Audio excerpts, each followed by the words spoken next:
Кимди ким көрдү? Биржибайдын там басты. Ковид деген элет билбейм кайдан жармашты. Кыргыздын айласыздан карап ар жакты өлбөстүккө уруп жатат далбасты. Оңой бемне бир түндө 43 адамын ач ажалга жалматты. Ошентсе да белин бекем бууп улантып жатат кармашты. Айрымдар мээримдүү жүрөк менен жеке отелдерин обсервацияга арнашты. Айрымдар врачтардын ачка калганын угуп, аларга ысык тамак камдашты. Ынтымак менен уул кыздар акча топтоп, Түркиядан кычкылтек аппараттарын жалдашты. Элге эл жардам берип отурат. Кесет иштеп бармакты. Министр башчыларыңдан дайын жок. Жөнөкөй дарыгерлерге жүктөп салып бардык салмакты. Кайда короткондору белгисиз, сырттан келген акчалай жардам дары-дармек таңгакты. А депутаттарыңчы, алар каникулга чыгып кетишти. Тибеле эс алууга бараткансып алгачкы.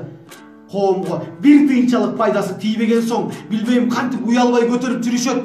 Депутат деген эл берген алдагы мандатты. Ажообуз бир жолу экранга чыгып жылуу сөз айтып койбой, билбейм карап жүрөт кай жакты. Парламенттик шайлоонун күнүн белгилеп кол койдум дейт.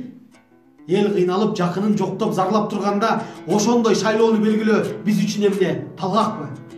Буйруса, бул сыноолордон да өтүп кетип, күн келип бийикке көтөрүчү эсендик, тынчтык байракты, ошондо бизди шайлагыла деп келсеңер, жини келген эл башыңарга куят кайнак суу.